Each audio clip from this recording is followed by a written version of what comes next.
तो welcome to my YouTube channel. Previous video में हमने पढ़ा था कि मल्टीमीडिया के टाइप्स क्या होते हैं और उसके एप्लीकेशंस क्या होते हैं। आज की वीडियो में हम पढ़ने जा रहे हैं difference between bitmap image and vector image. तो हम आते हैं फर्स्ट पॉइंट पे।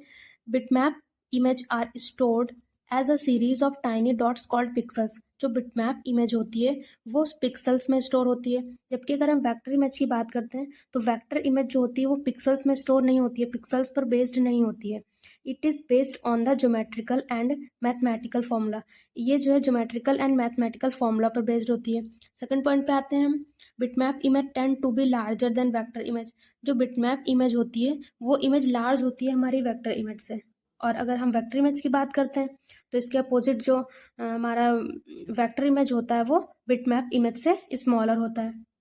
हम अपने थर्ड पॉइंट पे आते हैं।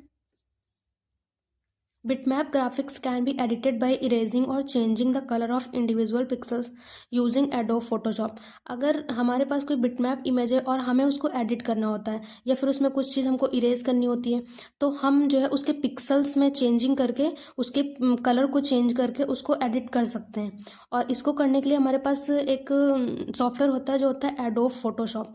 उस एडोब फोटोशॉप के थ्रू हम हमारी इमेज को एडिट कर सकते हैं।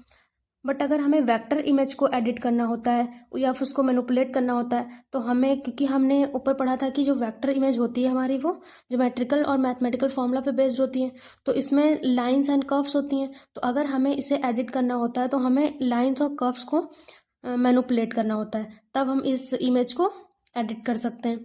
आते हैं अपने फोर्थ पॉइंट पे। फोर्थ पॉइंट हमारा क्या कहता है? Bitmap image need more space. इसमें पिक्सल्स का यूज़ होता है तो ये जो है ज़्यादा स्पेस लेती है। और अगर वेक्टर इमेज की बात करते हैं तो ये लेस स्पेस लेती है। और फिफ्थ पॉइंट पे आते हैं। Loss quality when it resized. अगर हम हमारी इमेज को जूम करते हैं या फिर उसको रिसाइज्ड करते हैं तो उसकी जो क्वालिटी होती है वो लॉस हो जाती है, मतलब डिक्रीज हो जाती है। और अगर वेक्टर इमेज की बात करते हैं तो अगर हम इस इमेज को रिसाइज करते हैं, जूम करते हैं, तो इसकी क्वालिटी पे कोई फ़र्क नहीं पड़ता है।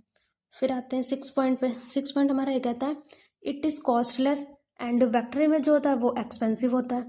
Bitmap image is less flexible and vector image is more flexible. जैसे कि मैंने बताया था कि फ्लेक्सिबल होता है, अगर हम इसको जूम करते हैं तो ये जो है थोड़ा ब्लर हो जाती है पिक।